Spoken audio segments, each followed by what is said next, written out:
When the PlayStation VR2 was officially announced, PlayStation VR2. I'm fairly certain I heard a VR industry-wide sigh of relief.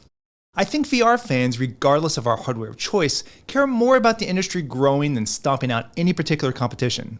Although we are still enthusiasts, so don't get me wrong, destroying the competition is still very much a priority.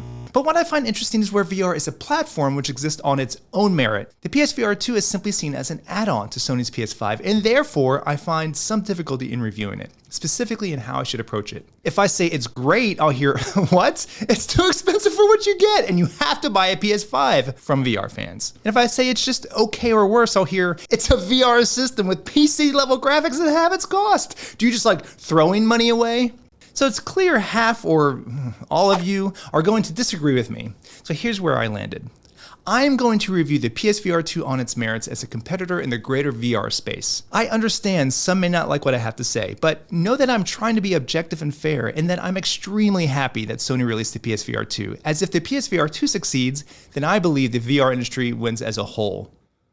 Well, I hope it will. My biggest complaint about the PSVR2 is the price, and with that, I think I just pissed off my first viewer. But hear me out. My complaint isn't about bang for your buck, but what I believe Sony could have done for the VR industry as a whole. Like it or not, Meta has made a sizable dent in the VR industry, capturing not just market share, but mind share. Where before VR was just something weirdo tech nerds with more money than Sims did for fun, Meta instead made the Quest a household name, and with it brought VR to the unwashed masses, and therein lies my disappointment. What I wanted was a Sony-made Quest competitor in every sense of the word. A PlayStation-branded device featuring Sony-exclusive titles, which connected to the PS5 for console-quality VR games and provided a platform for mobile VR experiences, all at a price competitive with the Quest. This would have been a major boon for VR and perhaps launched the next big wave of innovation in the VR industry. So in a sense, my complaint isn't about price, but in what the price says to the average consumer. That VR is still expensive. It's an accessory and not a game solution in its own right.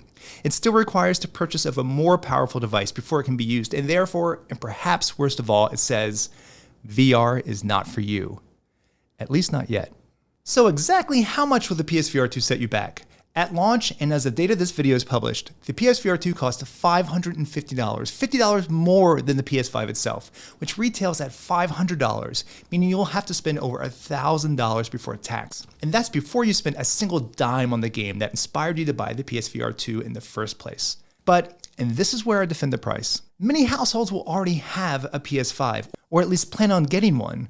And so the cost of a PS5 isn't necessarily included in their buying decision, which leaves us at $550, the price of the PSVR2 itself. And at that price, I actually believe that's fair. But how does the PSVR2 stand up against its competitors, and which should you buy? Let's approach this decision-making process by pitting the PSVR2 against what I believe VR enthusiasts see as VR's two main categories. PC-based VR, meaning a VR system connected to a gaming PC, and standalone mobile VR.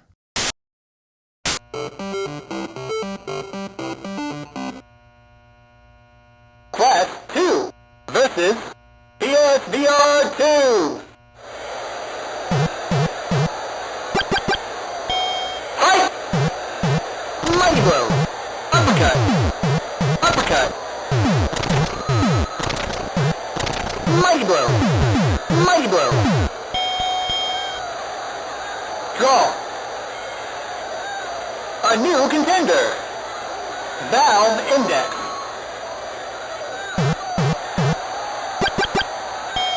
Fight!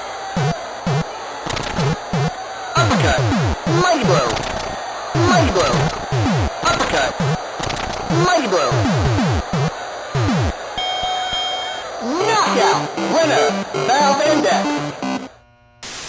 Wait! The Index, a 3-year-old VR solution which costs twice the price of the PSVR2, beat it? Well, firstly, because the hardware beats out the PSVR2 in many ways.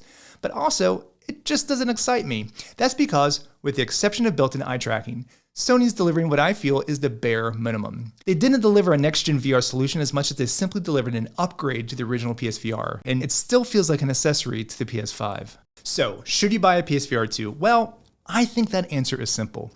If you already have a PS5 or plan on buying one, and especially if you have a particular PSVR2 exclusive title in mind, then yes, I think it's the right solution for you. But if you want a VR solution that feels like virtual reality is its priority and not an afterthought, then I suggest you buy most anything else. Do you love your Pico? If so, what do you think of the face mask? Because I found it so uncomfortable that I had to seek an alternate solution. And in this video, I show you a solution that just may surprise you. I would love to hear from you, so leave a comment, consider subscribing. Thanks for watching.